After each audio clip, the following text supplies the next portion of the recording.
Hello, our friends, Evolutionary Energy Arts family. Hello there. Welcome back, everybody. So, guys, when we think of pyramids, often we just think of Egypt. Good old Egypt. Fascinating. And, that whole culture, the whole civilization, how old are they really, the Great Pyramids? Well, I'm sure we won't get a straight answer from scientists that want to date them at about 4,000 or 5,000, years old. Right. That's what they told us in grade school, right? Absolutely. When we know from the weathering on them, when the weathering that we've seen on the Sphinx, which may actually be older, it had to be during a time when the weather patterns were very, very different, and there was a lot of moisture in the air in that desert. And it wasn't even a desert. No, I mean, I can seriously see palm trees, a lot of greenery. When you look at this, it just stands out to me. So it was beautiful, a beautiful place. Okay, now I haven't asked you. So what? Archaeologist says he's Here they go again. Stop. And well, I was going to say, does it remind you of Florida? Does it remind you of California? I would say more Florida-like because of the palm trees and the ability to have stuff like coconuts, really, really good tropical fruits and stuff, yeah. Kind of a lush. Yes.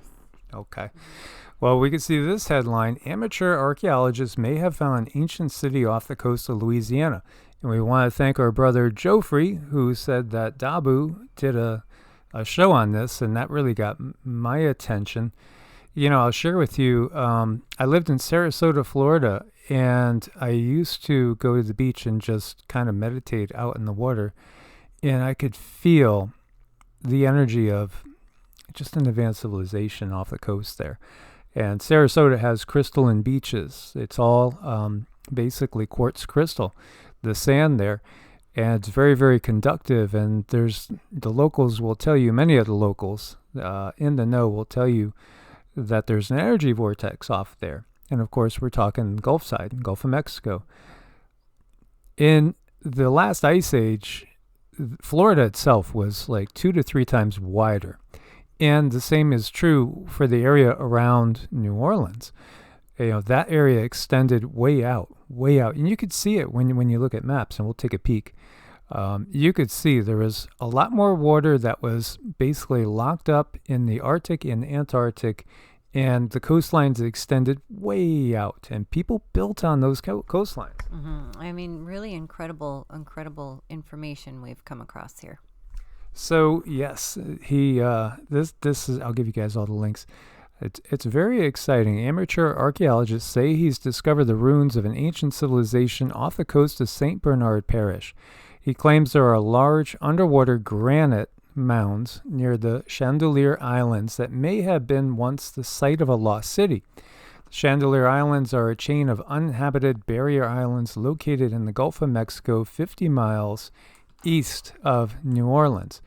So when we look at it, you see this beautiful little arc out here. This is the area we're talking about. You see New Orleans. And you can see by the shading, this is where the deeper water is. So at some point in time, all this was probably, basically beachfront. And of course, there's a different dynamic with the Mississippi River, which is constantly depositing silt. And then we also have erosion going on. Some spots down here are disappearing, and in 50 years will be underwater. Yet there are some other spots in certain areas that are building. It's constantly changing. Everything is constantly changing. But in some of these areas, the silt that comes down will extend the land out. And so I was telling you about like Sarasota, which is right here.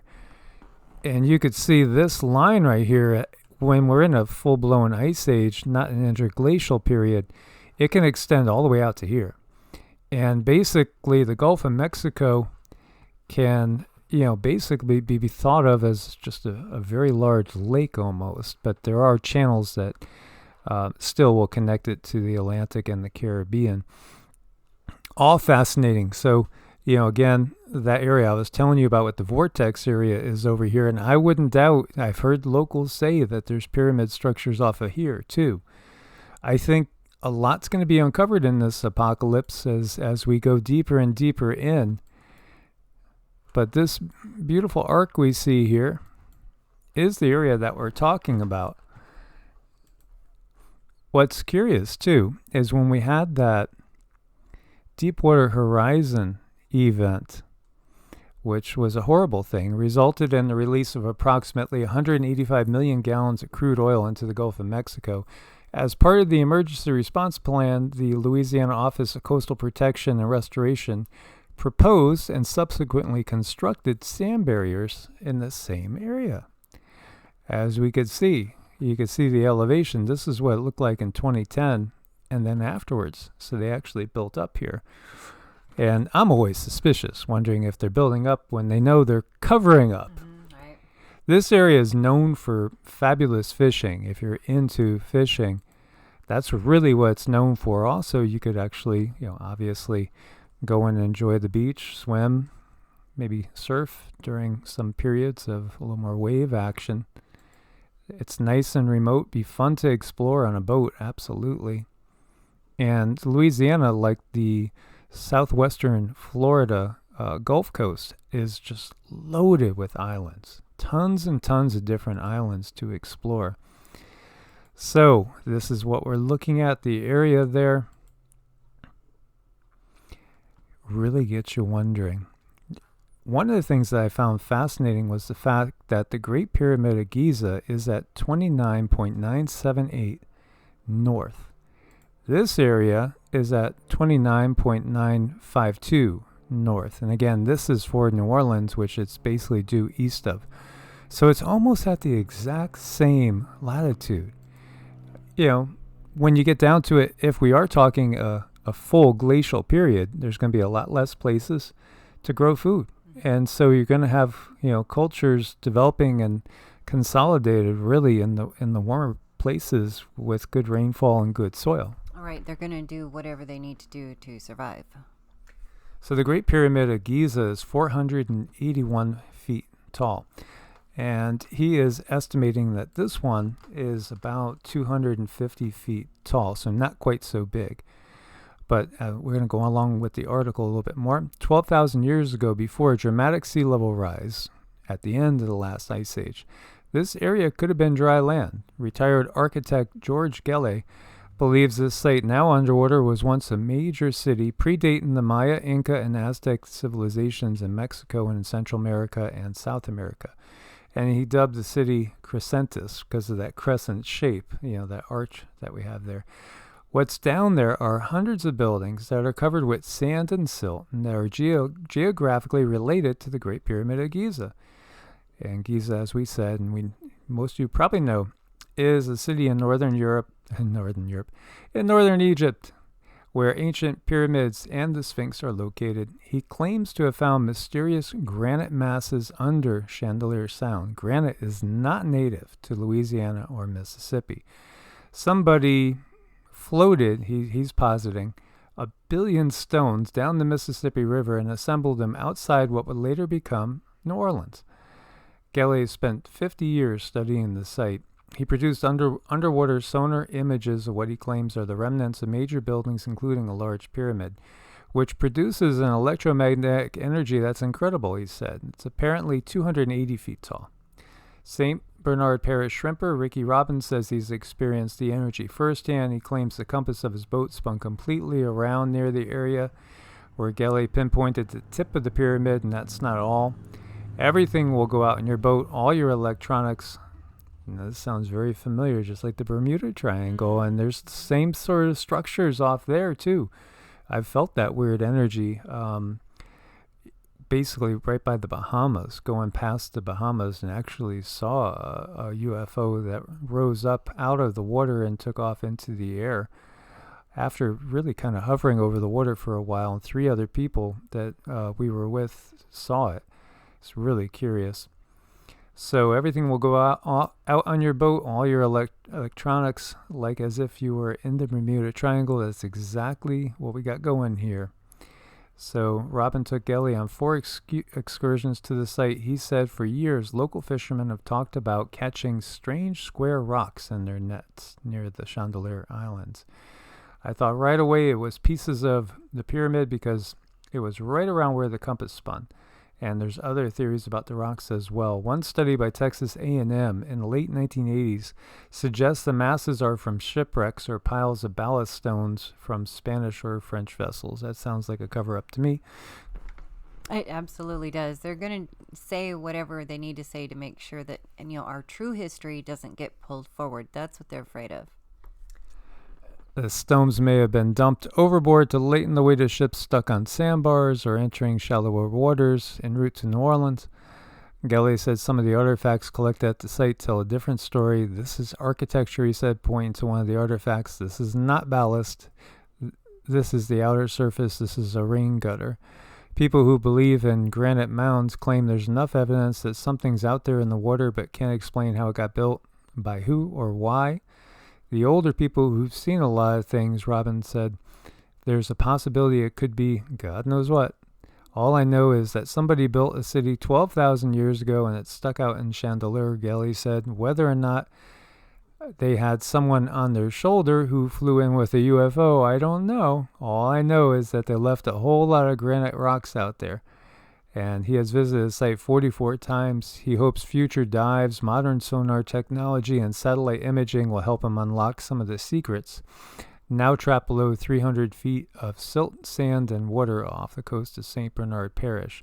Now, if our lovely lady Cindy will share with us what she picked up from the guides. And so as soon as Mike was letting me listen to that, and the guides are telling me right away, they're like, that's part of Atlantis. And Atlantis was more of a global entity. So this is definitely something that's of great architecture. And they started showing me the kind of entities that were here. And again, it's a mixed group of entities. There's short ones, there's tall ones, there's ones that don't necessarily have a human face. There's ones that, like, with this bright yellow skin. A lot of harmony went on here, a lot of trading, a lot of things that I think people like us, whoever is listening here, we would like to live in a place like that where things are in harmony and everything was in balance. So this is definitely something of the golden age, and it's a very exciting find. And as you've said before in other videos, Atlantis was a global civilization, and there were a lot of different beings. And so, by the way, guys, tell me that's natural. Tell me that's natural. Look at those straight lines. This is the bed of a seafloor. And this is, as you see here, it's off the coast of Panama and Costa Rica. It's just splices. Yeah, it's just Google splicing things together. Sure, nothing to see there. Nothing to see anywhere, right? So, Atlantis was part of a global culture that was also, man, when we say multinational, we mean, multi-planetary, Galactic, all sorts of beings. And this would be a good area to explore on Google Earth, and let's see what we, find down there. Some interesting, and I'll go deeper in after we're done with the video, but there does seem to be some interesting patterns down there. And then we can see the ridge. There's Chandelier Sound. I would love to take a little expedition. It's not too far away from Texas. Yeah, it looks like fun. It does. So as always, guys, before we go, I did want to share this with you too. Tulum is a very, very interesting site. Actually, Mexico is just loaded. You could see the area we're looking at, and if you go, straight down, you're almost straight down to Tulum. It's very easy to see because so many of these places where people were, one civilization will build on the ruins of others. And that's what we see definitively down in some places like Peru, where when you go back in time, they're showing evidence of much higher technology than the stuff that is added on later. It's like people all of a sudden forgot how to do things that they had the technology to do way back. Right, so they just sort of cram things together and do their best. Yeah, and so, in Tulum, there's some fascinating ruins as well, and some pyramids. And I just was going to share this with you too. There's 7 amazing pyramids here in Mexico. And, again, this is evidence, in my mind, when we see similar structures all over the world, people were absolutely moving much more than they tell us. They were able to get around. They were able to communicate. They were able to trade. The Great Pyramid over here at Calakmul as well. This one's deep in the jungle. There are also very large cities in the Amazon that are totally overgrown that might have housed tens of thousands, if not hundreds of thousands or more people at some point in time. And again, when we're talking 12,000 years ago, well, the Younger Dryas extinction event was about 11,700 years ago. It's about the same time. So this is probably when these people met their demise, or they evacuated and went off planet or relocated somewhere else. Right. Just things that make you go, Absolutely. There's so much more to this world than we're led to believe, and that's Teotihuacan, which is beautiful and fascinating as well. Now, they say this one was built 200 to 450 AD, and that's a rather large one too, pretty flat relatively compared to the pyramids at Giza. And then we have Chichen Itza, which is famous as well. Fascinating world we live in. Hopefully you guys found this interesting. Looking forward to your comments as well. Thank you, our patrons. We couldn't do it without your support. And also those that support over on Ko-Fi. And thank you also for checking out Medicinal Foods. Use coupon code EEA. Get a discount. Does support the channel. Make sure you subscribe to both channels. God bless and namaste. Namaste.